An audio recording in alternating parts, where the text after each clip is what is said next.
Yeah. No, I'm like, I don't know. Hello. Like my last thing, it said vampire because my last thing I did was for what's it called? Toothsucker or something. And so now Did you forget the title of your own book? Hey. Yeah, that other one book, the blue one, you know. Thanks, Adrian. It's already unhinged, buddy. I'm sorry. Yeah. Hello, everyone. Thanks for joining us all. I'm Nicholas W. Fuller, and Adrian has let me take over the FanFiAddict account for the night so that we can all celebrate the new release by Scott Palmer. Yay! I don't even have a picture of it. Yeah. Got that cover? Hold that sexy thing up. Well, it's only like a black and white cover. Well, still. You gotta see that stag. See that I want to see sexy the stag. comparison in size too. What? Oh, comparison in size. Yes, I don't have the physical books yet. Fair enough. That's okay. It's one of those, you know.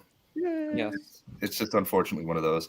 I thought I gave myself tons of time to get the physical editions down, but as you know, there's Yay. with no color. I love it. It's all like we went with this series. We went with I worked with Stuart Bache, the cover designer, and we went with like a dark nature theme was kind of just where we're at. So roots, like messed up animals with roots all flowing through them, and you know, dead things, and that's basically what we're at. Like ghosts in the forest, you know. Can I tell you, Scott? Like, I feel like we have so much to talk about your books, your series. This is book 2, full-length novel 2. You've also got your novella, but also we've got so much just like random shenanigans that we need to discuss. I know that we all have experienced lots of those like little Twitter bots that are like, "I'm going to help you market your book," and you responded to one recently with like the most important part of your writing experience was necromancy. Now Wait, what? Yes. I really loved that tweet, Scott. That was well, you can kind of immediately tell. Like I'm sure anybody who's been on Twitter for any amount of time, you can almost immediately tell with the bots there. Like your work is profound and groundbreaking. Like you need to stay rooted. Like what helped you bring this book to life? Like, oh, definitely the necromancy. Absolutely. That was black magic. You know, it was key. It was definitely key. black magic. Because how else are we writing these books? Like seriously. I mean, there's certainly some like blood sacrifices and demonic, incantations involved with my writing. I don't know about ZD Steele, but I don't know. Oh. No, me, I'm on the power of friendship, brother. I don't know what you're talking about. Love. Good call. Seems more wholesome. Yeah. It's, you can actually have a renewable resource because you can always make more friends, but blood is hard to get back. I mean, to be fair, actually, I do make more of my own blood. I've donated it before, and it's actually less effort than friends. I think I don't even have to think about making more blood. For you, I want to donate blood. It's one of those things that I've been like, I want to do that one day, and then they popped a vein when I went, so I just had like a big old like green bruise on my arm for like 4 weeks. It was green. Yeah, it was poisoned. No, it was like purple for the first 2 days, and like this like sick yellow green. It was a good time. I had one like that. So you weren't like sucked on by a vampire or something? I wish it had been that cool. Game of Thrones novel or something. Someone someday is going to write an urban fantasy about novel ideas. Right. Yeah. How these blood banks are really just like food machines for vampires. But anyway. Yeah. Hey, should we introduce ourselves and our books? I guess we should do that, shouldn't we, Scott? Yeah. Why don't you take it away, Scott? This is book 1, A Memory of Song of the Last Ballad series. I've pitched this as Game of Thrones meets Stephen King meets Braveheart. I couldn't even think of my own pitch there for a second. Can you show that again? How big is that thing? He writes chonkers, dude. I do. Yeah, it's pretty big, but this one I actually went with 10-point font on this guy. So it's 475. This one, but I could have made it like 600 if I went 11. How many words is that? Because words. The first one is 152. Book 2 is 227. Ooh, damn. Book 330 because epic fantasy series are just insane. And you have to be completely nuts to start one of these things. And just if you're gonna start one, just know that you're gonna go insane along the way, and you got to enjoy it. Fun. It's really fun going crazy. Yep. And then we get the power of friendship, and we're all crazy together. And it's a marvelous thing, right? Right. That's what it is. I'm not friends with y'all, so whatever shenanigans y'all have. He's like, no. Thank you, Allison. Yep. Absolutely. All right, let's kind of go around and do some more introductions. Let's do ZB, Kaden, Calum, Michael, and me. All right. Hello, everybody. I'm ZB Steele. I'm not normally super annoying, but I will be for Scott just because I love him. I'm the author of the Song of the Dam series. This is the prequel novella, An Inkling of Flame. And then this is book 1, Whispers of the Storm. Most commonly described by me and also my many, many haters is Rothfuss meets Abercrombie, which is really kind of what I was going for. It's got a bit of a frame narrative that you see in Name of the Wind or The War Eternal or anything like that. And a lot of banter and a lot of blood, and it's a grimdark series. That's me. How many books is this series? Should be 3. Should be 3 in a novella. Could go 4. Yeah, nice clean trilogy. Yeah. Beautiful. Allison's one of your haters. That's facts. I love, dude, your like stained glass look on that cover. Yeah, so, my sister-in-law actually did that. Oh, it's really cool. Yeah. So dude. like unique, I think. I haven't seen anything quite like that on a cover, so well done, sir. Thanks. All right. I'm Kaden, sir? Kaden. I'm 15 and I write vanilla books for children. And sometimes like it's they feature the game Operation, which is why you said organ transplant magic down there, right? No, it's very, very child family friendly stuff. Right. No, I am not 15. But 16. Going on 26. In case anybody needs a reason to be like, okay, should I read a kid's book? No. I wrote Paladins of the Harvest series. This is my dark fantasy, and as stated below, it involves organ transplant magic, organ harvesting magic, depending on which kind of person I'm pitching it to. And then Toothsucker's my latest release, is my cyberpunk series about vampires that eat teeth. So all very palatable, fun stuff. Not dark at all. No. Very, very family joy. Right. Actually, you do walk a really thin line, Kaden. Like your stuff is pretty wholesome for the most part. With how dark you've managed the themes, you've kept it like pretty like on the line, which is pretty impressive actually in its own right. You know, that's the idea. That I can get the people that want darker stuff, but the people that don't want that, it's like there are a couple things you can just work around. You're not going to be like terrified or things like that. It's just it's for people that want something interesting. Yeah. I've heard some of the things in Toothsucker. Interesting is a word for you. Right. Yeah. Imaginative. I love it. All right, Calum. Yeah, my name's Calum. I wrote these 2 books, Booze, and that one. Nice. Dirge is like a True Detective meets Hyperion space opera, deep character study, some action thriller, and a murder mystery. Yeah, it's got it all. And I'm currently writing the second one. Actually, just got the cover done, and it is kick-ass. I've seen it. And confirm. Yeah, and this is Coma. It's like a short novel. It's like cowboy bebop, western, sci-fi, bit of Kill Bill, bit of Ocean's 11 heist. It's got a bit of everything. Yeah, and it's dope. I've read our comment. It is sick. Thank you. Appreciate it. Michael, before we get into introductions, I regrettably forgot to mention something to Michael and ZB, and that's every time Ryan is invoked in our discussions, we all have to drink. So, it's just the rules. It's just the rules. Why did we let Ryan in here? I only have water. Okay, listen. Just because I talked about journeys on our live, Ryan, I promise you, and I live close to the border.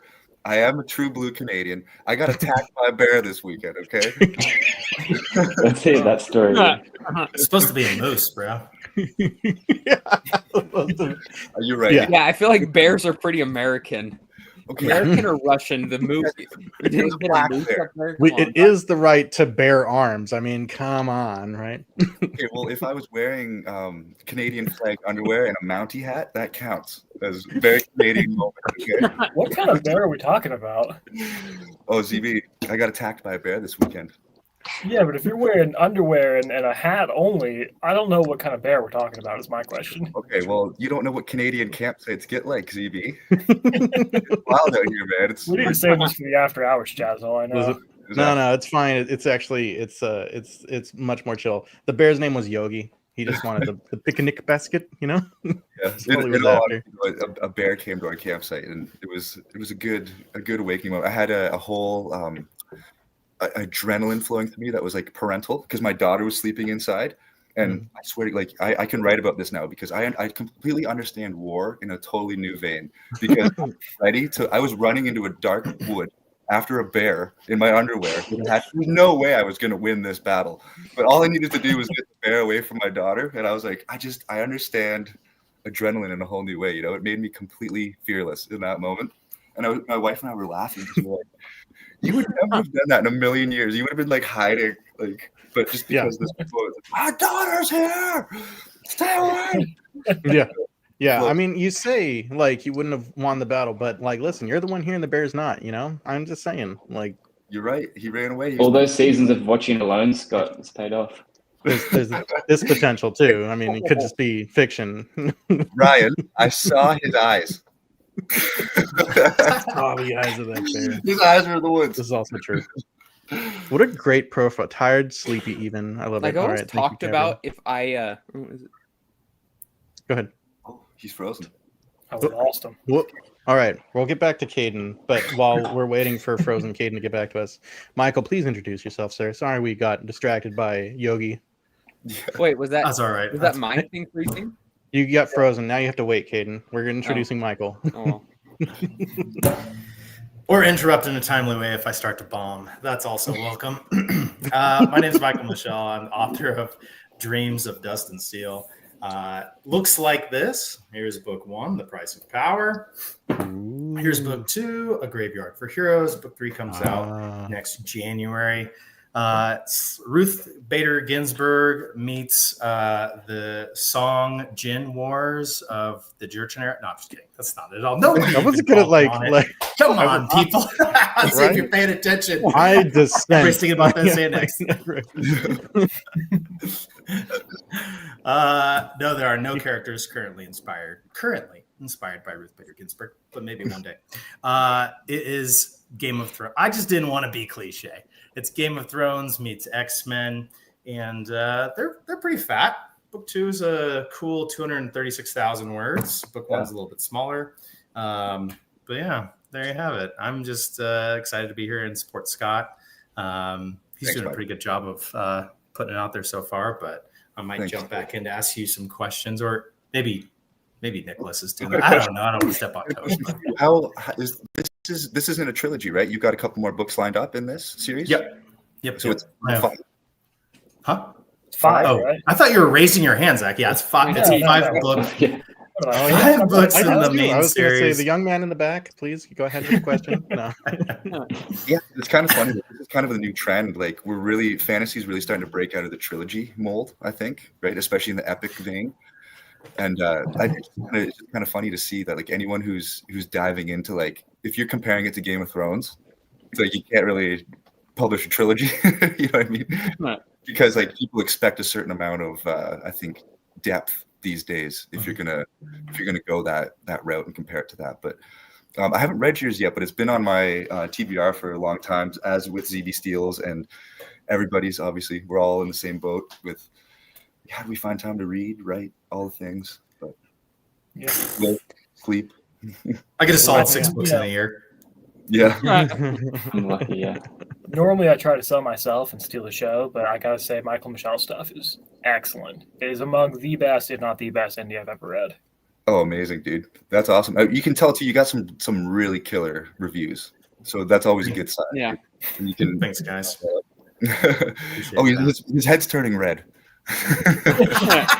Standing.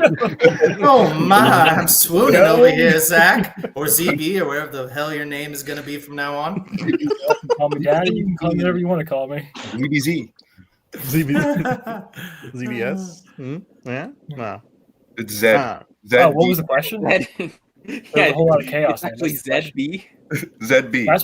That's what the un-Americans call me, the communists, you know. But yeah, I typically just say ZB. But ZB, ZB, Zach, Z, all that's fine by me.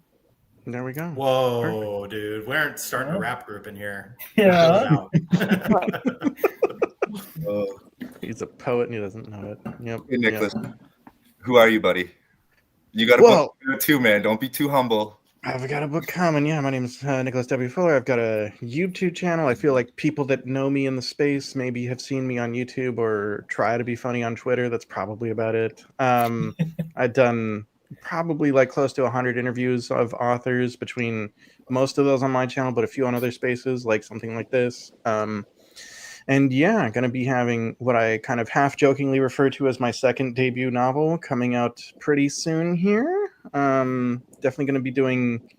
I think I'm going to put out... Start building some social media awareness starting maybe like later this week. But the cover reveal is going to be July 10th, and that should be an exciting day, I think. There may or may not be some other things around that same day, you know? We'll see. Something in my eye. I don't know what happened. Anyway. Of course, like, thank you. Right this time, not that you didn't do it right last time, but you kind of admitted that you made some mistakes. Well, I did not do it right last time. No, that's okay. You know, not that there's any right or wrong way, but some ways are better than others. Let's put it that way. there might be a wrong way. It turns out like putting out a book and then, like, you know, telling your grandma and not telling the rest of the world is maybe not ideal. And then also not writing like another book for 13 years, also not great for a writing career. Not you know, career, no. But sorry for George R. R. Martin and Patrick Rothfuss, but you know, we're trying to have a good time here. Shut slide already. I couldn't resist. I mean, to be fair, I don't think like your lighting is like you're like entrancing in this lighting. Like, how do you do that, man? If I was in that lighting, though, too much. We were talking about this pre-stream. He got the Bookborn camera. Yeah. I like. Oh yeah. At one point, my mother was like, "So good looking." Just that camera. That's the trick. Are we always? Yeah. No. I'm pretty sure he is good looking. I'm pretty sure Kaden's fantasy dad is actually just a beautiful man, and and it's a good thing you got your hair cut so you could bring yourself a little bit closer to the Zach Argyle scale and away from the wet dog. You know. Right. You again. All my jokes just come from These Twitter. are all things you need to be aware of. If you're going to be publishing in this, you need to be aware of the dog Argyle scale. Yeah. And where you stand on that. Yeah. Right. It's very important for appearances. I've met Zach. He's just as good looking in person, and he does magic. That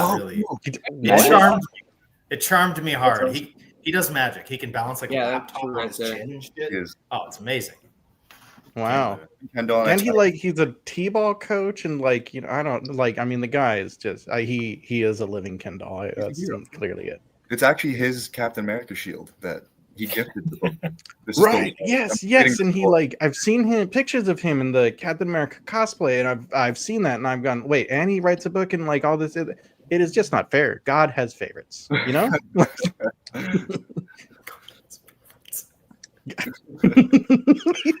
Michael's like, did he just say that? Like, that's clever. I love that. That was a good turn of phrase. God has favorites. I may have to use that, not in a book, but in common language. In a book. Yeah, he's doing that. It's not in a book, but in a book. No. Anyway, Scott, I guess we should talk more about your upcoming book. So Scott, like, it's already up on Amazon, of course. We can already buy it in ebook and print, right? And Calum can already start reading it, right? Because he's in Australia. Calum should be able to get it right now. The print, I have a couple day delay on print. Okay. Like I did last time. Like paperback should be up like Thursday, Friday. Like I'm just waiting on the proof right now, and you know how it goes. And then with Ingram, I'm waiting on like e-proof, and I'm going through the e-proofs. The broken binding editions are going out July, like mid-July, hopefully, of course. And that's all dependent on getting the proofs back and then shipping them. And there's all sorts of, it's just all logistics stuff now. So it's basically, for the most part, it's out of my hands, which is a good feeling. Like I basically had today completely off. Like I didn't really worry about too much. To recover from your bear attack. To recover from the bear attack, exactly. Right. Yeah. Right. You know, it was traumatic, man. It was, and okay, I'll admit that I still don't even know if it was a bear. Just a raccoon. He's a raccoon through the forest. Maybe it was a badger. Maybe it was a bounty or a mountie, another mountie. Yep, it's possible. It's possible. It was big. It was something big, and it scared me. It's- It got there's- the There's that. yeah. Hey, I'm a storyteller, guys. I'm a fantasy author. We gotta make these things sound good. But the grunt and the sound of the woods, like the trees shaking around, I was like, it's either a person or an animal. And then it went, and I guess still that grunt still doesn't make it an animal, or it still could have just been a human. Maybe it was just a human, like, I'm gonna trick this guy, I think I'm a bear. Possible. Like if I was jacking a campsite in the middle of the night. Yeah, I would cosplay a bear. Yeah, no, that makes sense. Makes sense. But God, what I love about you is like Nicholas tossed you a softball to sell some books. Where it's like, promote your stuff. Like, no. This bear. I don't understand. This is me. If you're gonna read my books, you're gonna get stories about rogue bears. Okay, you're gonna get a ton of world building and lore. Okay, because let me tell you, this coastline that I was on, this is a straight out of a Stephen King book. This is it's literally an old burial ground. I'm not kidding. Old burial ground. When I first Why did you choose to camp on a burial ground? Talk about poor decisions. Okay. Yeah, what? I'm not trying to be insensitive or anything, but like in Canada, there's a lot of burial grounds, man. It's not good. There are some bad things that happened here. Okay, there's a lot of burial grounds. Anyways, I've read too many Stephen King books to sleep soundly in these woods. My family loves it, and I get the enjoyment during the day, so that's what it's all about. But really, it is actually to bring it back to my books, camping and like being in the woods, being immersed in the woods. That's where a lot of the themes of my books come from. That's why I chose to go kind of a northern climate to start book one. You got two POVs based way up north in a Scottish, Canadian, English mashup of a bunch of different lores, different mythologies and stuff, all kind of mashed together to give it kind of a unique feeling. And then in book two, I spread it out. So I've got this big map, and I needed to establish a bit of a home base. Like I wanted to give people their shire that they could always kind of go back to when these characters are going on this big epic journey. So I actually had in the first book, I had multiple characters, and I had the thing that was happening up north, and I had a character down south.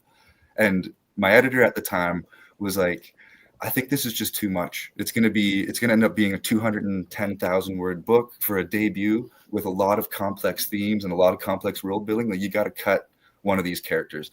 And the two in the north played off each other so well that I knew I couldn't cut either of them. So I had to cut this person out of the south for book one. And luckily enough for me, I was able to work their story around a bit and bring them back in book two. So that like there was like 50,000 words that were written that were completely lost. I was able to just kind of rework like where I was in the plot and kind of shift it forward a bit. And now with book two, you get this sense of you've got your home base in the north, you've got a good understanding of the lore and the mythology of the world. And now I'm spreading it out as far as we can go. So we've got deserts, we've got mountains, we've got plains, we've got everything in between, dark forests, ghosts. All of like my big thing is mythology, lore, world building. And I really like to make that in the forefront. And then obviously as this is my debut in my second book, I've been working on character. Obviously character is the big thing that I'm trying to nail. With these first books, it was like really important to do less characters. Like with the two characters in the first book helped me establish that writing style that I could use. Very, very strict third person on the shoulder, nothing outside of it. And each character has one chapter. So when I was experimenting with different styles, I wrote a couple books starting out where I was flipping around per chapter, like a Joe Abercrombie style book or a Ryan Cahill style book. And when I really kind of hit my stride, I kind of realized it was bleeding more towards George R. Martin, where he would be one character per chapter, kind of tight in that way and move it along that way. There are characters in the same places at times, so they are kind of playing off each other. You'll get the whole thing of seeing somebody view your MC, and you kind of get to see the MC through people's different eyes, and then you get to be in their head and kind of get a well-rounded view of the person. And obviously we have unreliable narrators. We've got lots of twists and turns, which is, I think, what I'm kind of trying to make my thing is you can kind of always expect a good twist and good turn in my books, which I think I've pulled off with all three of my publications so far. So again, it's kind of one of those things that it's always in my mind as I'm writing, like how can I just completely flip this, pull the rug out of anybody. And it's great actually because I've had my Discord for this run has been really excellent to see readers' reactions as they're reading through. And they're like, oh, this is going to happen. I'm like, oh, I hope the author doesn't pull the rug out from under you. You know, just sadistic stuff, I know. But I mean, that's it, and the Last Ballad, it's you know, the music comes in more in the overall kind of history and lore of the world, where the magic system has to be sung. And I thought it was interesting that me being a bad singer, my wife and I met in a band. So my wife is an incredible singer. I am a horrible singer. So it was interesting to me to see, like, I figured if she had, her magic would be so much more powerful than mine because she can, and, you know, mine would just be like, oh, that guy's out of tune. His magic is weak, you know? It kind of gives restrictions on how powerful is your magic. Like, you have to sing the exact right note in the exact right way for it to really pull off. And of course, there's a lot of people singing some dissonant notes, which makes for some black magic. And I kind of just had this idea of, like, how can you make music into magic? Because as corny as it sounds, I think that music kind of is magic, you know, in our world. It's one of the closest things I've felt to it personally. So, yeah, there's a good rant away from the bear. Brought it back to the books. Well done. Do you take like character influence from like musicians? Like, you know, you got Korn in there or like anything like that? I didn't go Jovi. I didn't go that like Kings of Wild kind of thing. Like Kings of the Wild, like Nicholas Eames takes like each the band members of the band are like they're literally like band members. I didn't go that route. It felt more like I did have that in mind, but it is as I was writing and establishing my style, I wanted to be a Joe Abercrombie where I could do stuff like that was like really kind of cheeky like that. And then as I was writing, I was like, it's not me. I'm not the cheeky guy. I have to go into like it's kind of like a grim sort of monologue, a character kind of thing where like you really feel like you're reading a different story. Like it's like, you know, so you get the feeling, but like the music comparisons, I don't really try to keep away from anything our world as much as I can. Like any comparisons to our world, especially like I even had one thing where I was like, oh, Magix is a hell of a drug. My editor was like, I don't think you should have this in here. It's too much of a real world, yeah. So I changed it, and that's just kind of like, you know, there's certain, I guess you kind of got to find the balance. But with like 400,000 words in this series now, I think I'm confident in my choices in what fits and what doesn't. You know what I mean? So like, to answer your question, no, I don't really take influence from that, but I do take influence. Funny enough, my most character influence comes from not books, but reality TV. You know, watch like Survivor or like Alone is a really good one we've been watching lately. And you really get to see true character emotions in these shows, right? Like it really comes out in people. And I know it's really heavily edited and all that, but there's some real gems, like especially in Alone. Funny enough, one of the girls getting attacked by a bear. I took it brought out. She was like, I'm changed. I used to be violent. I used to be an angry person, but I've changed and I've suppressed that. But when the bear, the violent person came out, and she was like, I gotta go home. I'm going home. I don't like this. I stayed away. That person could come out again. I'm out of here. I'm not facing that person. I used that because my character can't just leave. My character has to face that person, that animal inside of her that's coming out that she's trying to suppress. She didn't have the option of pressing the button to leave, like I'm out of here and go back. She had to, you know, face down those demons inside. So that moment in particular was one example of how I like to take character influence from real people, real humans, and then just kind of apply it to my own writing, right? I love that. I've done a little bit of that too. I think it's like a cheat code, right? Man, that's what's like you're into that. The reason that show is popular is because that's a good story. That's a good human story right there. And if you're a big reader, which I'm pretty sure all of us are pretty big readers, you'll start to see themes across all of time, certain themes that just reoccur in all these stories. And I've just been studying what are these themes and what do people keep writing about over time. And that's what's worth writing about, because they keep writing about it. People keep reading it and loving it and falling in love with these stories. So there's obviously common threads. And, you know, it's the cheesy things, but it's how you put them in. It's hope, it's love, hate, you know, the simple things that everybody has experienced for all time. Fear, being attacked by a bear, you know. Oh, brother, leave it behind. You were on a roll. You were on a roll for a second. Yeah, dude, I had a pre-order for book 2. I'm returning it right now. Delete. Remove from the cart. I don't think there's bears in book 2.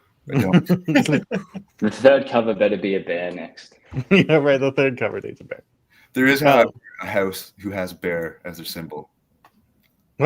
At the very least, a dedication to the maybe black bear. You know, Yeah. maybe black bear. I think you just ran to your spirit animal, to be honest. Yeah, I think you might be. I thought it was the beaver before, but That's funny. All right, Scott, I'm going to put you. I got a challenge for you. I like how you were talking about, like, you studied these stories and there's these recurring things and whatnot. And I know you've spent a fair amount of time studying, like you've done courses and whatever. And I want to hear you talk about that in 5 minutes or less, starting now.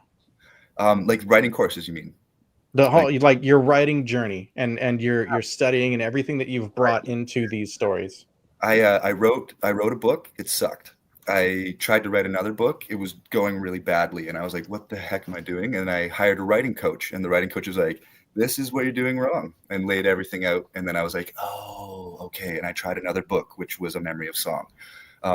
And as I kind of learned the basics of like what makes a story enjoyable, not just sellable, but enjoyable. Like that's where you got to get first before you even think about selling the thing. Like, can you make a person even like writing?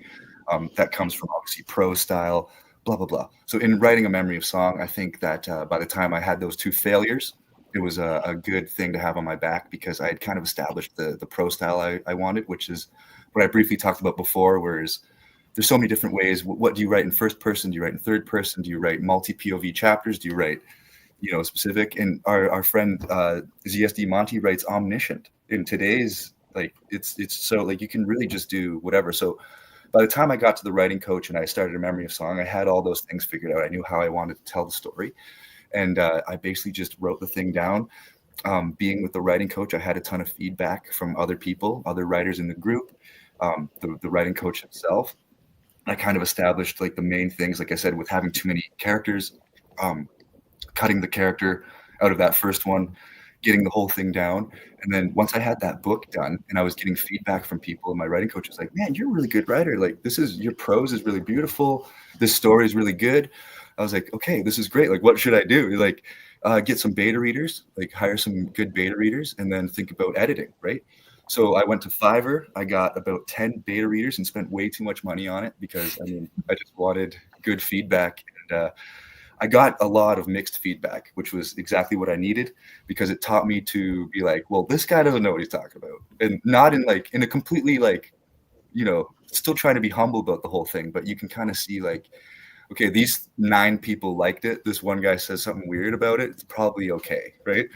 So getting that all out of the way early with these early things, and then getting into editing, that was huge, because when I did line edits, I chose to do line edits, copy edits, proofread for the first one.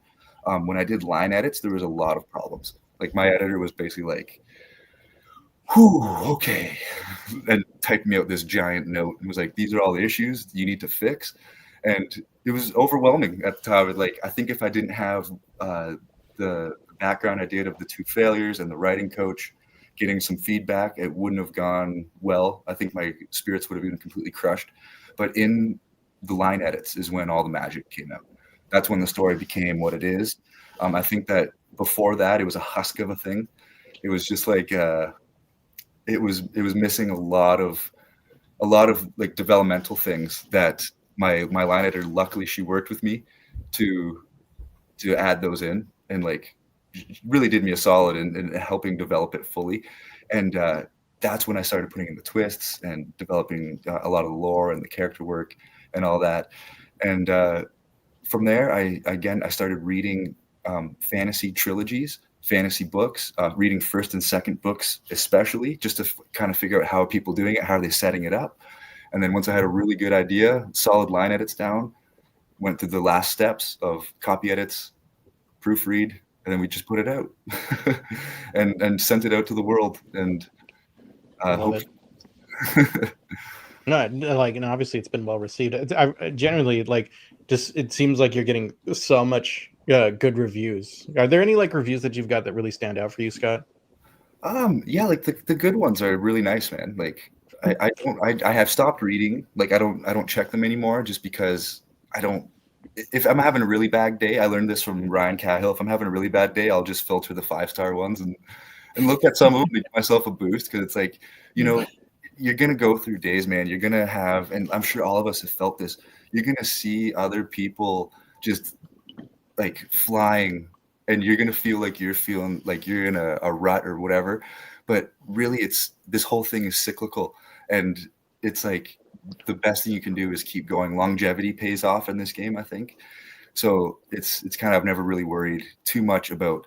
I mean, obviously, I wanted my book to be received pretty well to get it started, to get it rolling. But as far as like, as long as the majority of people are liking it, I know I'm building a little bit of a fan base. Like I get keep my people in my Discord close, keep my mailing list close, and try to use that as my real. Like social media is a hard thing to judge. Like you don't want to judge your success off social media, you know, and like whatever success means to you. I know it's different to everybody, but like it's just it's obviously it's a place of opinions and and outrage. Outrage. And I've even said before, even with your Goodreads reviews, like those people aren't leaving the review for you. Like I'm a review. I read and review myself. I'm writing the review to get that book, like to think about it and put it down in my own words. It's a selfish thing. They're not like I love this guy. Well, maybe ZB Steele might have some people that do this for him, but I just love this guy so much. I'm just gonna write this love of how wonderful this is. But for the most of us, it's pretty much like it's out of your control. So like I'm not gonna let it get to me too much. And when it comes to like social media and all that stuff, I basically put out a post. I look to see who's commenting, and then I'll comment on those comments to keep the algorithm boosted.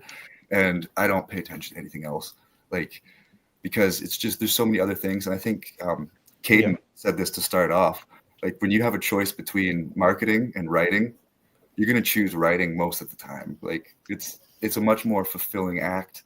And marketing is just this weird thing where you can put so much in and not get anything out. And then months later, you're doing nothing, and you're like, "Why am I selling books? I don't even know what I did." Right. Like, oh, Petrick mentioned my book once on a YouTube video. Like the most important thing is just get your book out and keep working on the next one, because it's just going to get out into the Zeitgeist and start circling around.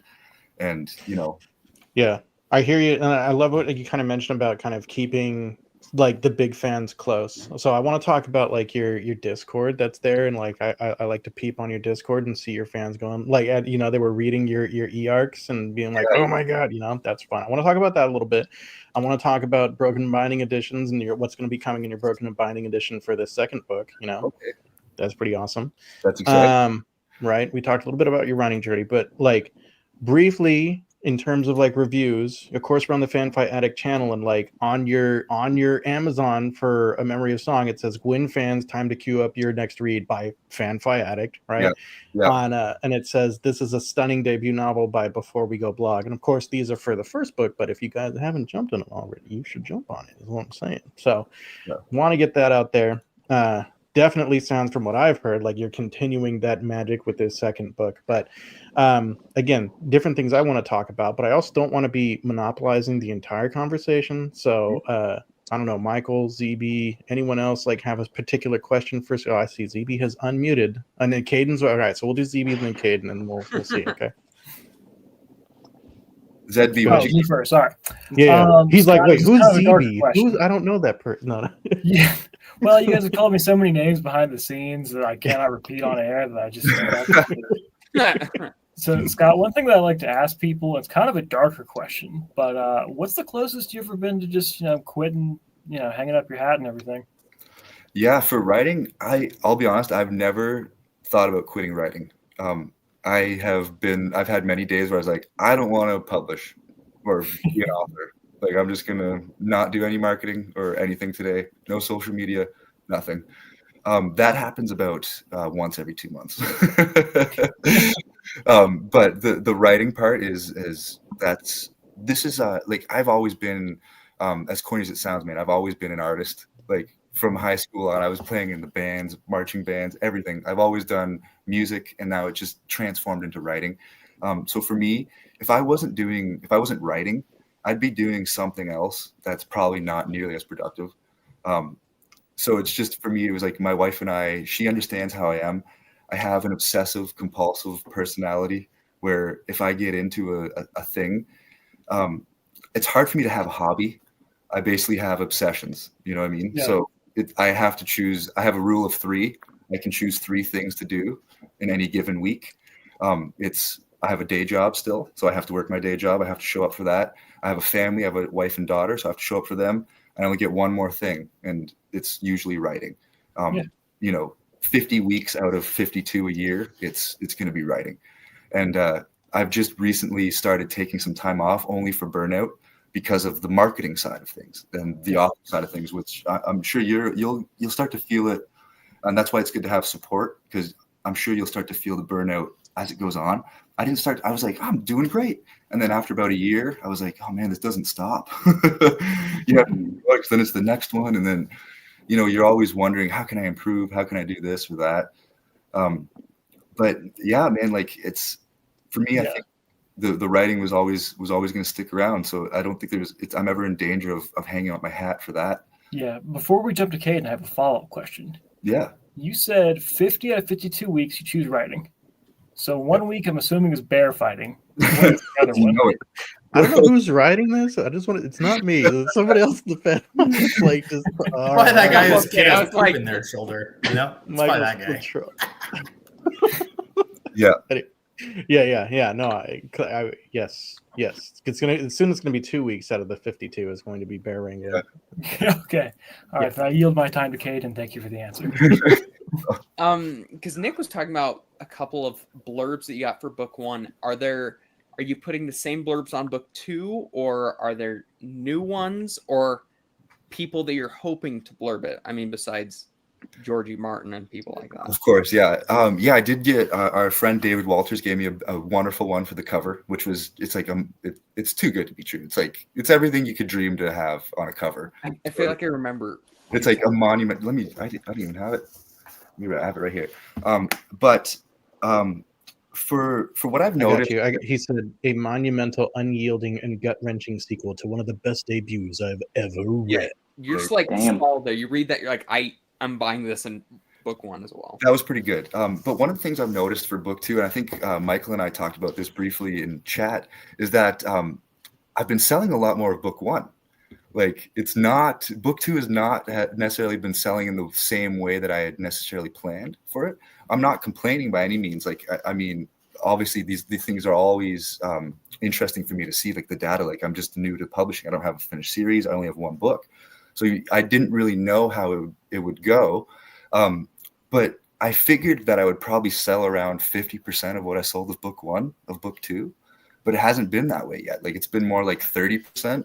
And maybe, I mean, I know release day is tomorrow. So I mean, I thought that, I guess that's pretty good, I guess. But for pre-orders, but I mean, it was just weird to see like a huge pickup in book 1, like right before, which is obviously a good sign. It means more people are picking up the series. And it just got, when I was saying to Michael, it got me thinking, like, I do think that, again, getting back to our topic of whether these reviews are going to get to you, like, you're going to have a really long route, especially if you have a 5-book series planned or a 4-book series planned like mine. With each book that comes out, you're going to get a ton of people injected into that first book again. And I think you're just going to slowly over time, you're going to find the audience. So like if I had, say like 70% of the people that read the book want to read book 2, hopefully that 70% keeps growing, the number of that. And then I think you're always going to have some fall off. But I wanted to make a topic here. This is something that I learned from Ryan Cahill. And I thought this was really interesting when he said this back in the day. He released the novella along with he released the novella along with book 1. And you mentioned that even though it's a novella, right, and you have these people, if somebody's read the novella and book one, they're actually 2 books committed. They're not, it's not like a book and a half. It feels to them like they're 2 books committed to this series. So that third book, which is the second in the main series, should, by definition or by theory, I guess, sell better because to the people that have already read the first 2. So I guess the fact that people are picking up book 1 and 2 is a good sign for me that hopefully they'll drink book 3 eventually. There you go. Right. Cheers, buddy. But I know that he remembers. It was a great piece of knowledge, I think, that really stuck in my head, because when you're writing, like, these series are so long and there's a lot of stuff to get into, and it's hard to get somebody into an epic fantasy series. But once you get them in, I think they're more likely, they want to stick around. Like, I think that you truly do as a reader, you want to stick around because now you've put this commitment in, especially if they finish one book, especially if they finish the book in the novella. But it comes down to, like, when you said about getting reviews, I think that people will read it eventually. It just hasn't, I haven't as many people pick it up right away that I thought may have. And that might have been maybe the more interesting thing for the launch. It's like newer people, which again is excellent. Yeah, Michael. Yeah, I just want to say that the sunk cost fallacy is like a really like prevalent psychological mechanism where, you're gambling and you've already got 50% of your money in the pot. And then you're like, oh, it's really not that good of a hand, but I'm going to keep going. So like bigger epic fantasy in a series in particular, I think just to speak to the 5-book series idea, I think it's really the perfect for indie specifically, because you're like a trilogy, you can't sell it as long or as much because it's only 3 books. But then beyond 5 books, if you go to 7, well, the attrition is like, it is 70% from book 1 to book 2. Yeah. Right. You get 70% of readers from book 1 to book 2. Then it's like 50 from book 1 to book 3, 40 from book 1 to book 4, etc. So like the further you go, if you go to 7, well, you're putting a lot of work for more diminishing returns in a book 6, book 7. So I really think 5 is great. I think it's the perfect number, especially for indies, and fatter epic fantasy also is a strategy. Brandon Sanderson, I think there's a reason his books are 400,000 words. Your Kindle Unlimited pages for jack up. Your audiobook credit goes it's like way more value for the audiobook. So I think you're doing the right thing. Thanks, man. And actually I wanted to talk to you now, since we're already on the topic. You did a bit of a restructure of your series, and I'm assuming this was based off research that you did in the industry, and like kind of learned from other people of how to kind of do a launch in a more calculated kind of way, right? Because you launched Price of Power, like relaunch, right? Yep. I know Calum's going through a relaunch right now, so it might be something interesting to talk about if you wouldn't mind. Sure. Well, I'll give you the origin story. And sorry, my allergies, worst allergies I've ever had this year. I don't know what the deal is, but they're so bad. It's all the fucking sounds like bears, I smoke dude. like weed chronically, but no. It's all that bear dander that's in the air. Yeah. Bear spray. So I was going to have to redo my cover anyway. So I'd done book 1.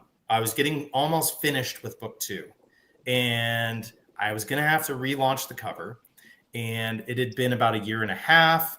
And Andy Pelican told me, he's like, I would not, he's like, if I were you, I would honestly redo the cover, hold on to book 2. When you finish book 3, relaunch the series and try to do like more of a rapid release. And Robin Sullivan told me the same thing with a different series of mine.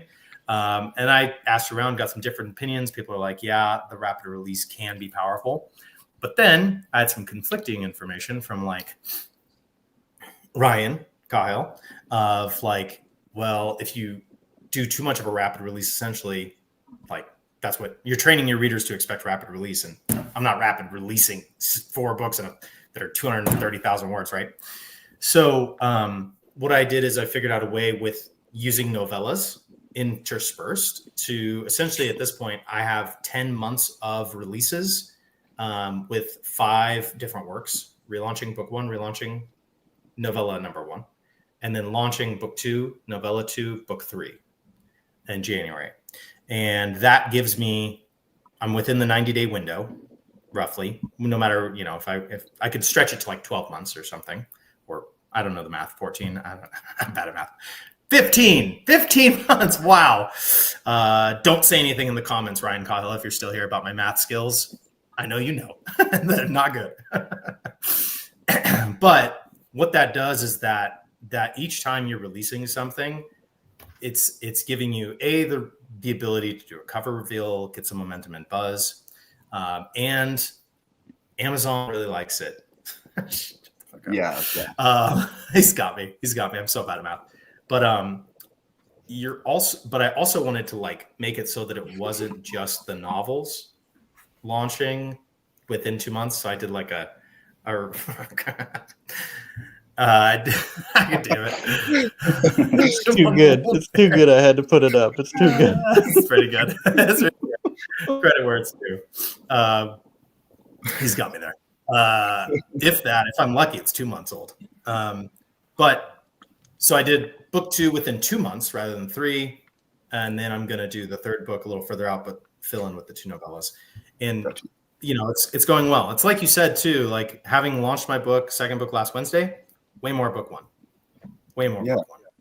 But that tells you and that's good kind that of you can book 2 down the line. You would hope that the sales are going to trickle in. Whereas like book 1 release day was like a bunch of people got it. And then it was like, I mean, release day is tomorrow, so I'm still yet to see about how it goes. But it was interesting, like leading up. Like, I guess I don't know. You never know what to expect. It's like, and every time you expect something, it doesn't go that way. The things you don't expect happen that are like exciting, and the things you think are going to happen that are exciting, those don't quite work out. But one thing you mentioned, I just want to touch on was like, this really is a long game, this whole author business. And it's actually, I'm reading some things that even more so now within the last 2 months, as Amazon seeks to suppress. So they're already suppressing sales surges, but they've restructured their ranking system so that it's not renewing every hour. Instead, it's renewing at least once daily. So it could be once or more, but it could also just be once daily. And what that means is rankings, it'll be harder to move up in ranking, but once you hit a certain ranking, you're more likely to stick in that ranking. So it puts more emphasis on doing your homework up front, being really relevant, banking favors from friends, networking, newsletter swaps, you know, all that stuff, having a really good launch plan. It's going to really hurt the people who want to just throw a book in the wind and have it pan out. Yeah. So this is fresh news as of today.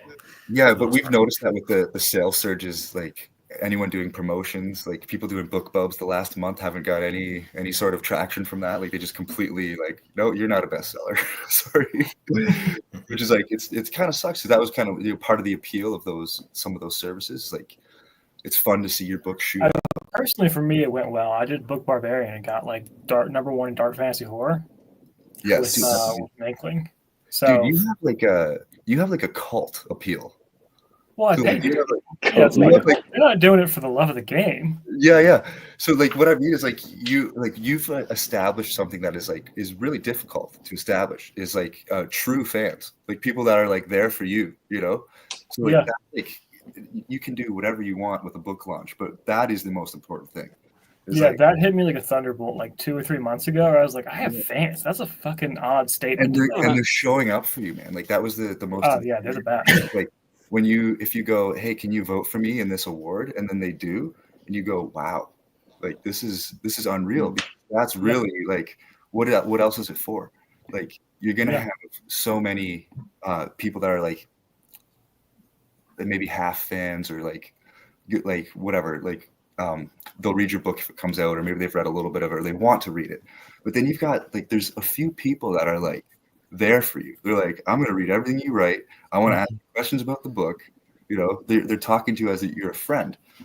There's a thing. I learned this from Mark Dawson. I know he might not have the most savory reputation anymore in the book community, but when it came to self-publishing, the self-publishing formula, it was something that was really, really interesting for me. And he has this whole dynamic where it's called the funnel system, right? And it's you want to turn browsers into readers, You want to turn readers into fans, and you want to turn fans into friends.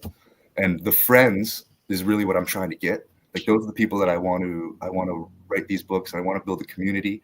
And if you can build a big enough community of people that show up for you, that's I think the goal of an indie author, at least. Because like you're saying, Michael, they're going to suppress sales surges. They want real life data. They want true fans. They want to know that this guy's actually selling books, not using all the little tricks, which there's so many tricks, and I've tried a bunch of them, and I don't know, like, the varying degrees of success in that. You don't know the kind of readers you're getting. Like, you can give away 10,000. I've given away 10,000 free books, and I have no idea how many of those people are here. Maybe one of them here right now, probably none. I really don't know. More likely, it's people coming from under the tip of the iceberg, as we've heard the term say before. Like, there's most people coming from ways that you don't even see, which just kind of you just kind of got to keep going. It's just more testament to that. Just keep your stuff going, because there's a weird thing that you could put a second book out, and as we're seeing, you're starting to sell more of book one. So even if maybe book one didn't do that well, but you do a really good launch plan for book two, and people are like, oh, this looks great. Oh, and there's a book one and it looks good too. Like, it's not too late to kickstart it.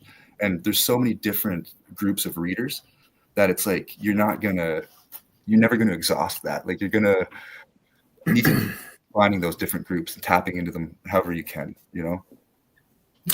I have. Yeah, Andy Pelican recently gave away 60,000 books, I think, in his the series. Yeah, the whole thing.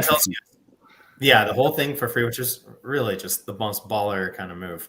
But it'll be interesting to see if he's what he sees down the road. But what that tells you is there's at least 60,000 people who might buy your book. Exactly. There's a lot of people in the world. A lot. And I think there's something to be said too. Like, if just those people have your book, and then the 7 touches of marketing, they might see you 3 years later and be like, "Oh, I have that book," and then that's the thing. Right. Whatever it is, there's one thing that tips them over the edge to read it. And actually, with the last free promo, my whole thing was, I thought I had some people that I knew they had the book. I knew they were, like, expressing interest. They were commenting on my posts and stuff. So I made the book free, and then it was kind of like some of those people were like, "Oh, you should buy this," like tagging other people, or "Get this now because it's free." So it was kind of more of a strategy to kind of reach friends of the people that I already had reading my book, like friends of my friends, I should say, that I already had reading that I knew would like it, rather than just trying to do a blanket throw your book out there. It's kind of more now with book 2 trying to dial in and try to actually find the readership. Right. Because I didn't really know exactly how to. I mean, my books, I'm pretty comfortable calling it grimdark now, but it's more than that. And, like, obviously grimdark means so much to everybody, but I didn't want to necessarily classify it as grimdark right off the bat and then alienate, like, a whole section of people, because there's, like, there's romance and all sorts of stuff. But now I'm realizing that the grimdark fans are the ones who really love the book. I'm like, grimdark, baby. Like, it's all good. It is. It fits the beat, but it's all about just getting it to the right audience, selling it in the right way. And I'll say on that front, we're not really the ones who get to decide. Like, once people start calling it something, it's totally out of our hands. 100%. I was going to say, you notice how, like, just be doomed. Right. A lot of the people that are kind of pillars in grimdark are like, I don't think of it like Abercrombie has said, I was just writing epic fantasy and, like, in a wonderful fashion, my own fashion too. And Fletcher is like, what the hell's grimdark? But, I know some authors who, like, rage against them. Like, it's just not your call. Once it's decided, it's decided. Oh, 100%. Right. Yeah. But I also go into I still deny point. Right. He's like, I do. I like your point about marketing, and also, like, I've heard from Will White. He said once, and Will White has sold a book or two, I think. He said that the best marketing that you can do is to write your next book.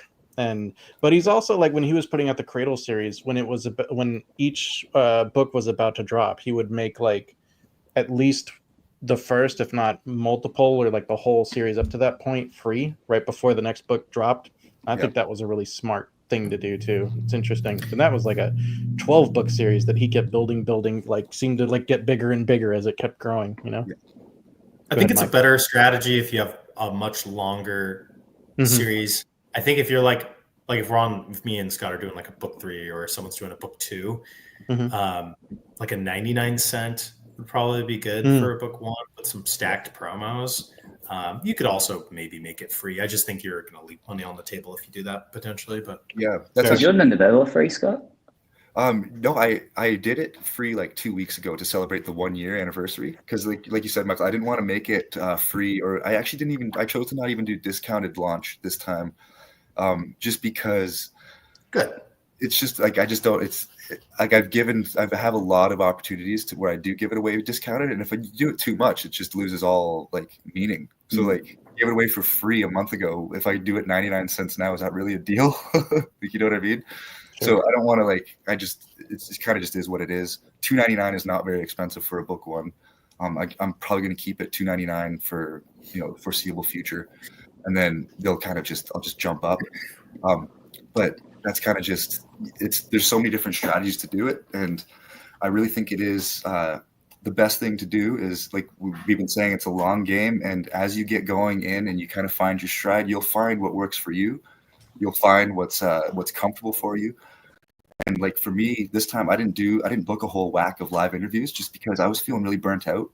I wasn't necessarily in the right mindset to just have a bunch of lives hanging over me. Where now in the next couple of weeks, I'll probably start looking to do them, and just allowing yourself that little bit of leeway where you don't have to do everything right now. Like things can, you can do them later. And I feel like you've got a whole year of marketing to fill up before book 3 comes out. Right. Like, what's the rush? Everyone's always focused on the launch, and I get it, because like you want to focus on the launch and build the sales and get up the bestseller list, and like that's the trad pub strategy too. And like but like how much have we talked about already that this is a long game? I feel like if you like those sorts of things too, I think like it makes sense to do over time and not just try to burn yourself out on doing all of them all in a month. But it's a good point. The personal cost is something to definitely factor in. Like I actually have OCD, Scott, so I really resonated with your like obsessive compulsive you're saying. And so like I'll just like obsessively do all these things, but then if it's not writing based and it's publishing based, I'll start to feel really like are these my hands? What is happening to me? I'm like out of body. This isn't who I am, Yeah, brain fog. I've actually been looking into it. Like I just took a masterclass on brain functioning, actually, which is funny because I was like, what is going on with me? Like I don't feel right, and burnout is a real thing. Brain fog is a real thing, and actually it's important that you stay on top of it because brain fog can cause early onset dementia and schizophrenia. Wonderful. Thanks for that fucking anxiety, Scott. Like, but it's important to think because we want to push ourselves and we want to like we're creating worlds. Like the 6 of us are creating worlds. Like, do you know how crazy that is to think about? And I know you guys probably have the same thing I do. Where like sometimes like I'm not in this world. I'm in my own like, and it's not always necessarily like I'm playing with my daughter at the park, and all of a sudden I'm like, oh my god, this. And then you're not fully like I'm there, but my mind is in a different world, literally. Yeah. And like there is a tax. So it is important, I think, and I've been really training because I am a new author in finding that balance where I can turn it off for a minute. Like, how can I turn this off for 2 hours? I'm turning it off completely, and then getting back in. Like, and that's also tough, I love how Ryan's still here. World? Wait a minute. Wait. Ryan's still here just taking the piss out of you. I love it. He's making fun of me, and I have early onset dementia. That's fucking On that note, anyone in the comments who's worried about dementia, Alzheimer's, whatever, the cure for that is to buy Scott's stuff. Yes. No, if you're reading, it's here in the fine print. It's called Memory of Song. It's right here. Fine print. It says it. Yep. So all of you, Allison, David, Shane, we're expecting you to go buy it. It's the cure. It's the remedy for dementia. ZB Steele said so. And hey, I didn't mean to scare anybody. Obviously, not trying to be a downer, but I just thought it was very important because I know it's something that punches. When you brought him down and you brought him back up, like I have a disease, but I have a cure. Yeah, perfect. Forget all the other marketing tags. That's the way to do it. Well done. So that's literally what that's marketing 101. You have a problem, I've got the fix. All right. Ooh, Nailed it. That's a good Nailed comment, Michael Boss. That's genius That marketing one up. / extortion. So Like, is there we were any talking. rule on Amazon and things like that if I put on the back of my book that it cures dementia and Alzheimer's? You know, Dude, if I get I some of those mean- royalties, you can put whatever you want on there. yeah. Marketing 101 here. All right. Yeah.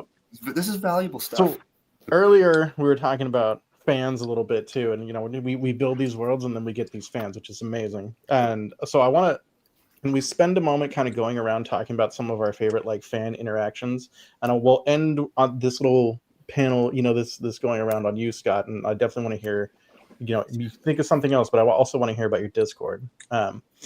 But Calum, I'll put you in the hot seat right after. I'll actually lead. I don't have like a book available for people to read, but I've been doing these interviews for a while, and I have a fan with my interviews that like this wonderful dude, Annie Cormack in Australia. Annie. Yeah, Amy's right. the man. Annie's the man, and he not only does he like watch my interviews and has been pushing me to make a podcast of him because I usually just do them on YouTube, but Annie wrote like a short fiction where it's called The Last Voice You'll Ever Hear, and it's like I'm the last voice you'll ever hear, and my podcast is like the last, and it was so fucking cool. It's like it's the coolest shit in the world, I love that. It's an apocalypse, and you're still podcasting after the apocalypse. Like you're the last podcast, is on brand. It's Really, really cool. I mean, it's probably going to be Joe Rogan, but that's true. That's true. Joe on like the Bears are coming, and Joe's like, no, I'm still doing it. Like I'm waiting for him to appear in Fallout. Yeah, right. All right, Calum, your favorite fan interaction you've had, bud? It would have to be just the first review I ever got. He just resonated with the characters, and that's the most important thing I could ever ask for from a reader. And we've just become really good friends. Like we just chat all the time. He got engaged like yesterday, so just having that like deep connection with the first person who reviewed my book, like that's the most special thing to me for sure. That's lovely. Very cool. And I think that, there's just such a power in recognizing that they're real people. When I sold books at Dragonsteel last year, I mean, I only had Elegy and my novella out, but meeting people like that had brought copies of my books to have them signed, and it was so cool for me to meet them, like just as much as I assume it was for them to meet me. Just seeing that there's real people out there that aren't family or friends or have a super close connection that actually went out there and bought my book, read it, and enjoyed it without any pressure to be like, oh, I feel like I have to say this book is because I know this guy. Yeah. Nice. All right, ZB, favorite fan interaction, then Michael, then Scott. Please. Yeah, I mean, I'll reiterate what Calum said. I think the first person you don't know is really important. This is actually kind of relevant to Michael Michel because there's a reviewer named James Harwood Jones who gave Michael a 4, and I had read his book. I was like, Michael's a 5, and then he read my book, gave it a 5. Suck it, Michael. Bloody, ruthless, and devilishly addictive, or something like that. So it was that combo of like. The whole praise was very nice, but then it's like he's also not just like, blowing smoke up my ass because Michael got a 4. Again, suck it, Michael. That was how I knew. It's like, oh, should I actually have like a decent book here? Yeah. And now there's no doubt in Michael's mind you've got a decent book too. Oh yeah. Well, I call him every like Tuesday around 2 to 4 a.m. and I leave a voicemail just like reading the reviews over and over and over. Yeah, dude, that's what it comes down to. Like we were talking about marketing and all these things, all these tricks, but that's the bare minimum, right there. Oh, the bare minimum. You've got to make the book like it's got to be. You've got to put your effort and your due diligence into making a story that is resonant. I mean, you can do all the marketing techniques in the world, but if your book is unenjoyable, it's just never going to sell because word of mouth is always going to be the ultimate. 100%. It's like anything in construction. You don't want to if you're going to get a deck built, you don't want to hire some shoddy carpenter who doesn't have the right tools. You want a nice deck. You got to get if you want a good book, you got to get an author who has the right tools, that has at least have some practice in using them. And it's kind of just what it comes down to with anything that in the world. If you're going to succeed, you have to put the effort in, right? Like You gotta do the. That's right. Otherwise, you're going to end up reading like a 4, maybe a 3-star. We don't even know. Yeah. 3. Michael, what's your favorite fan interaction, and why is it Ryan taking the piss out of you? Yeah, Ryan's definitely not a fan. Not yet, but someday maybe. Well, I have some fans that have like said some interesting things to me. Like, so my Discord is called The Cult, because if you read my book series, there's kind of like everything is kind of like a cult in a way, and it's like, loss, redemption, grief, and the dangers of belief. It goes for like the internal experience as well as the external with like, are you a part of a cult? I don't know. So, but there's been some weird ones. Like someone is like offered to attack a reviewer. I'm pretty sure it was a joke. I was like, you're joking, right? And they were like, yeah, totally. And I was like, I hope so. Right? And then I had somebody message me randomly and be like, I wish you really started a cult. And I was like, oh, I'm glad I have not and will not for this very reason. It's awkward and I don't like it. And then I had someone say they were gonna tell their friends to read my book, and if their friends don't read my book, then they're no longer going to be friends with them. And I was like, I fully endorse that. Get those people out of here, man. Cut the fat. But over all of that, I would have to say it's this romantic bromance story of a man named Zach who read my book and really liked it. And he was so desperate to get in my good graces, he gave it a great review. And now we talk on the phone every Tuesday from 2 to 4 a.m.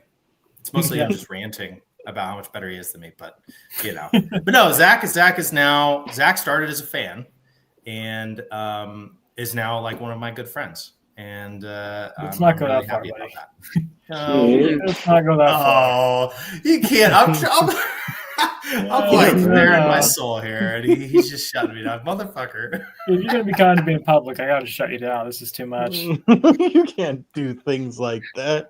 You already outed yourself with your story, being like, "Wow, I got a 5. Michael got a 4. This is the greatest day of my life." Come on, man. Yep. Yeah. I do have it framed, so that is true. So cults are too much, but breaking up friendships, good to go. Got it. Noted. I'm okay with that. I'm okay with that.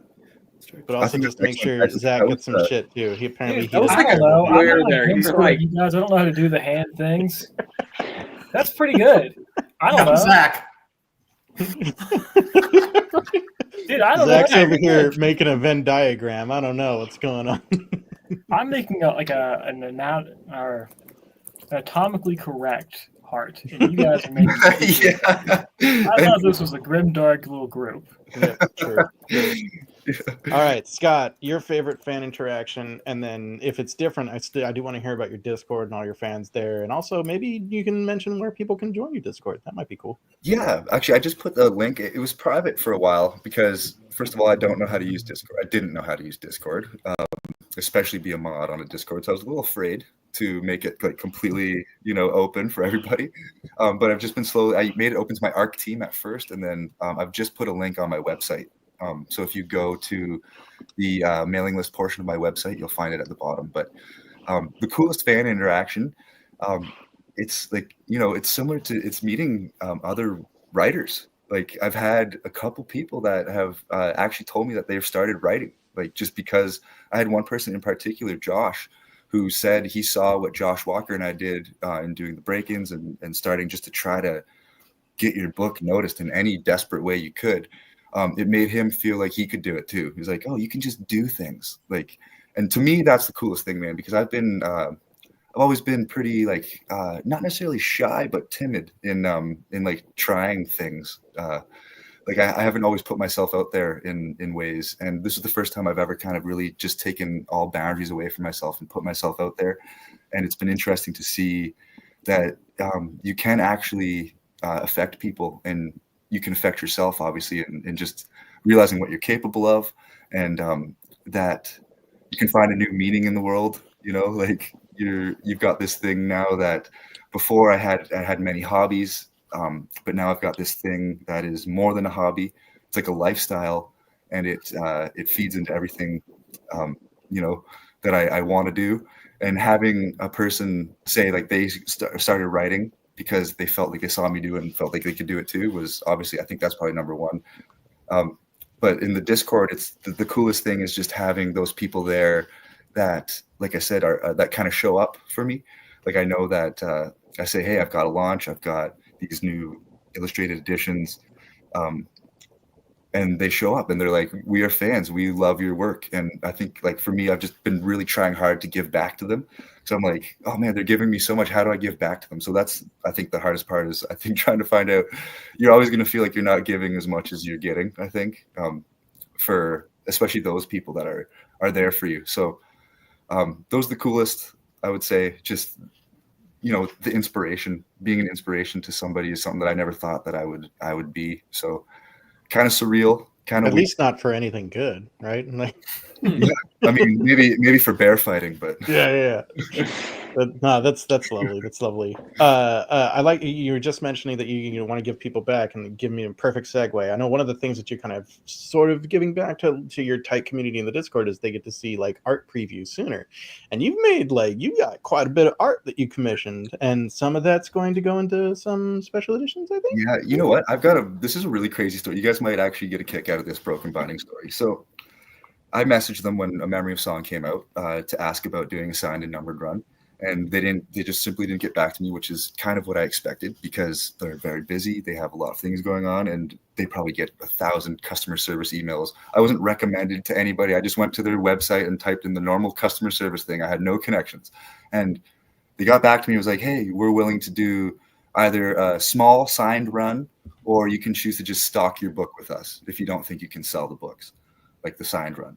And then I had known from other authors, if you put the signed run in there, or like you stock the book and it doesn't sell well, then you've kind of shot yourself in the foot for your relationship with them, because they're now looking at you like, oh, you're not going to sell many books with us. So really, it was like a lesson learned that timing, if you're going to put the book in with them, timing is very important. You've got to know you're going to try to sell some books. So I talked with my wife. I was like, how are we going to, I'm 6 months. I was actually 7 months after the release of A Memory of Song, and my sales had gone like to the basement. Like I had completely stopped getting sales, and I was like, well, how am I going to sell 100 copies? And then so I was like, well, maybe I could commission some artwork and do a new version that's an illustrated edition that, like, I know I have a couple people in my Discord that are really big fans. I know I have some other people that might buy it. Maybe I could sell them that way, right? So that's what I did, and I just kind of made my own version. I was like, hey, this is kind of crazy, broken binding, but I would just want to I'm going to give you a separate ISBN, a whole different book that's illustrated, that's not available anywhere else in the world. And that's how I'm going to sell it to people, to make it this exclusive thing. And we had known from Kickstarters that exclusivity thing is it's important to book collectors. They really want to know, like, okay, there's 100 of this thing and that's it. You can't get them anywhere else. They're not available. And going that route, kind of did shoot me in the foot for doing a successful Kickstarter, at least for just like a normal special edition, or something outside of a special edition, because I know like people have done it with just signed hardbacks, but I'm already offering signed hardbacks. So I kind of got rid of my exclusivity for Kickstarter, but what it did was allow me to sell those books with broken binding. So we ended up pushing and selling them, and then went beyond the 100. And then when it came to the next ones, I was like, well, I've got to make them the same now, right? Like I can't, like the people that are collecting the books, they're going to want something exclusive again. So I had to get the artwork done. It was just kind of, I didn't see another way around it. And I'll tell you, man, it was pretty stressful getting that all commissioned 6 months before the book comes out, and I have no money coming in from book 2. And I'm like, it was like a good portion, but I had to believe that the collectors that had already bought book 1 were going to want to complete the series. And that's kind of how it works with these book collection things is if you can sell a good amount of book 1, then you're probably going to have, it's not 70%, it's closer to 90 for the book collectors for getting the next ones, just because, again, investment of it costs a little bit extra money. That sunken cost fallacy, right? You're like, well, I already got like so much of my hand in the pot, right? Not to mention the signed and numbered editions where you've got number 1 to 100, and if you don't get the second one, you lose your number, right? Somebody else is getting that numbered edition. So there kind of is a lot of there's a lot of appeal for book collectors in particular. But it was a huge risk. It could have been, if it didn't work out, man, I would have been in pretty rough shape. I don't know what my publishing career would have looked like. But luckily it worked out, and the books paid for the commissions of the art. So it all evened out and allows my audience to build. So I got into, got some of the Broken Binding readers are now checking out the books, which is excellent. And then it all comes back to the thing, you can get people to pick up your book.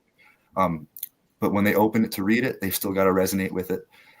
So, I think Broken Binding was, when it came to sinking in, putting a lot of my coins in the same pouch, as you would say, I thought doing it with them would be a good strategy, just based on their readership was very much in line with what my book is. Like, I already know they sell a ton of Joe Abercrombie, and they sell a ton of John Gwynne. They sell a ton of Ryan Cahill. And I think that my books fit into all three of those blanket categories of, if you like those three things, you're going to like mine. Hopefully, you're going to at least have a good chance of liking it. So it was a good investment, I think. But in hindsight, man, like, it's one of those things, like, there's these certain moments that I've had in publishing where you've got to make a choice. And I've leaned on the side of going. Oh. I didn't necessarily mean to do that right now, but I did want to show off just one piece of art that's here on your Amazon, So yeah. I'm not sharing anything new because it's already there on your Amazon for book one. Yeah, and this is Joe Requeza, and he's an incredibly talented artist, world-class artist, obviously.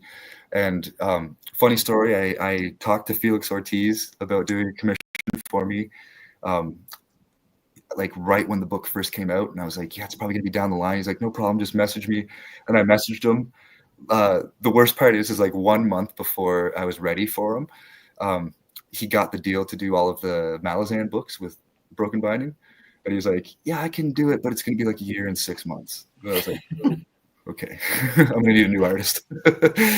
So I'm lucky I found it was actually JDL Rosal posted a picture from Joe right at the time that this was happening. And I was like, I just got on it right away.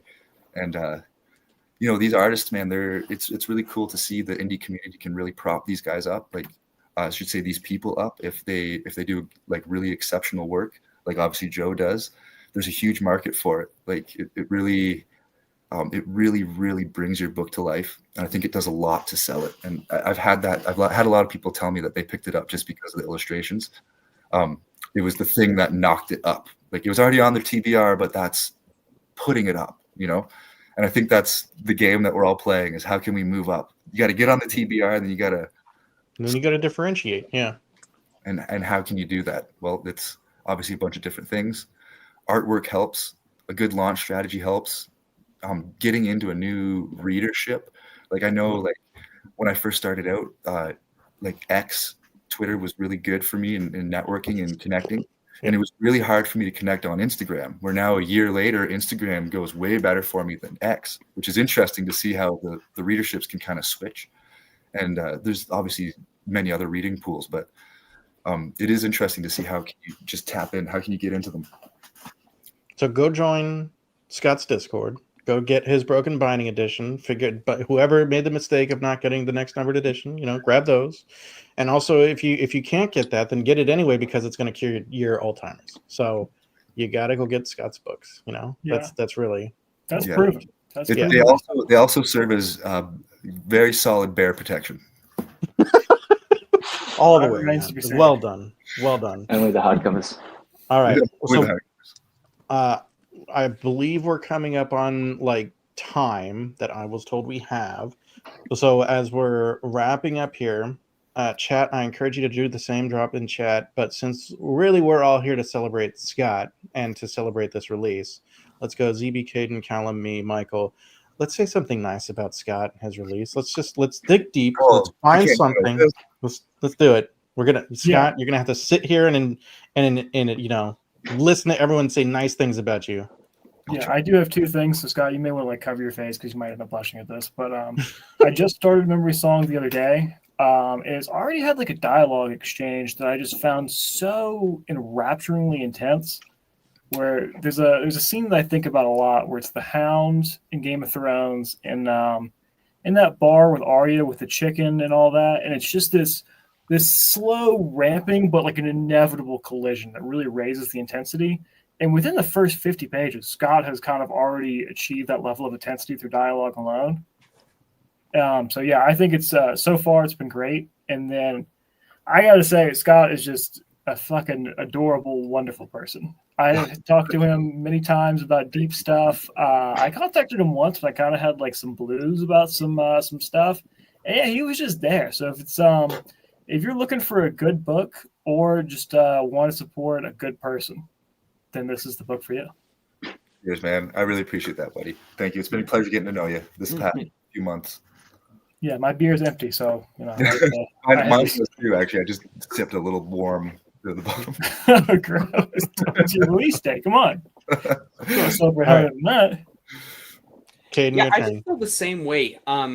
Now looking at where we were all when you and Josh like founded the Break-Ins, just looking up to you as someone that you can count as a friend in the community, rather than just a no-name author out there, and seeing how we've all come and just to see all the success that you amounted is so inspiring.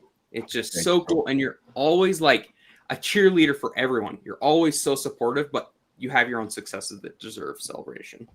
Dude, thank you so much, Kaden. And same to you, man. Like the Break-Ins, Calum, Nicholas, Kaden, it's been one of the best things. This is why I actually wanted to say this, Michael and ZB, when you guys were talking about your phone conversations. That's got to be one of the most powerful things that I've had, is just the friendships with other authors, because we're in this thing together, man. It's a weird, crazy thing, but we are here together. So if we can't support each other, then I mean, it's in bad shape. We can all rise together. There's enough readers for us all to have success. One person's success isn't taking anything away from any other one of us, and I think everyone here realizes that, and it's been great. If Andy can give away 60,000 books, there's got to be some readers for the rest of us, right? Oh my god! A couple of them scraping around that want some of our junk. Calum, say something nice. Yeah, I definitely just want to pile on about joining the Break-Ins. If it weren't for you and Josh, I honestly don't know where I would be. Like, I've learned so much from just being in this group, and yeah, I'm very grateful for that, and you're such a nice person. So.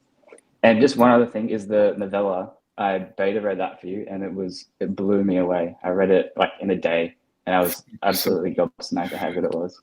I remember that. You actually gave me a bit of feedback that is in the final book. So there you go. But you helped me out with something. So I appreciate that so much, Calum. Thank you. Yeah. Now I love our chats about Cormac McCarthy, man. Always. I can't talk to anybody about him the way I could talk to you. So I appreciate that. I want to pick your brain about something at some point about that. So. Okay, yeah, let's do it.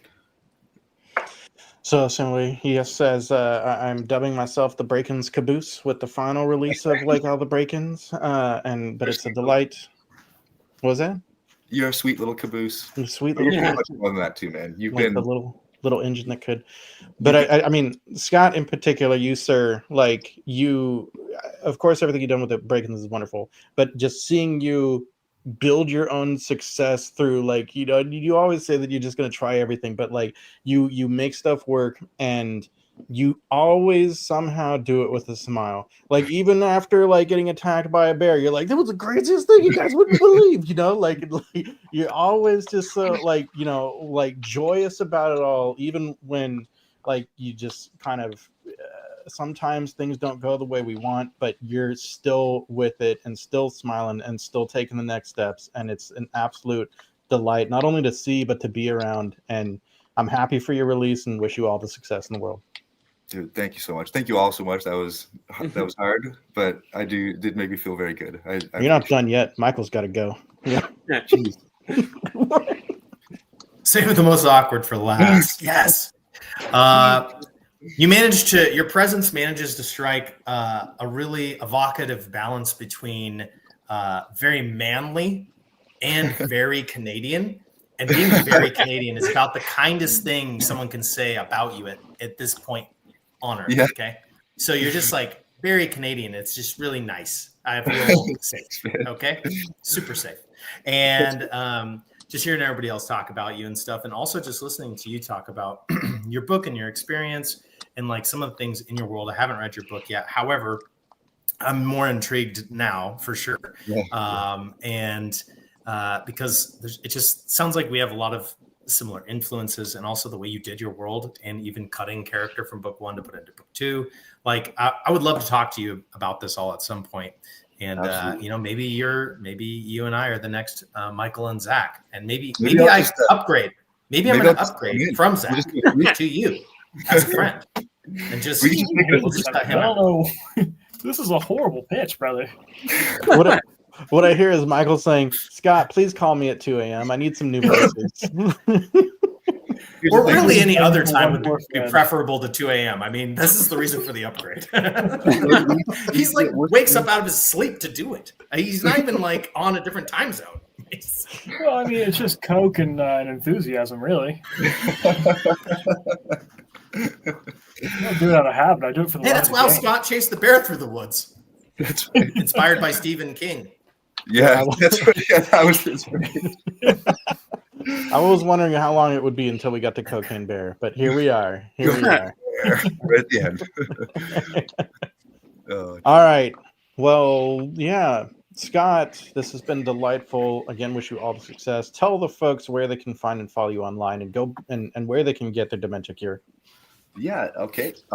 Obviously, for books, Amazon, wherever nationally, it's best for you to go. Just sign it in, type up Scott Palmer, and I should come up. I think I'm coming up first now above the coloring books. It took a long time, but I think we're finally there with the algorithm where we have more. So if you just type in my name, it should come up pretty good.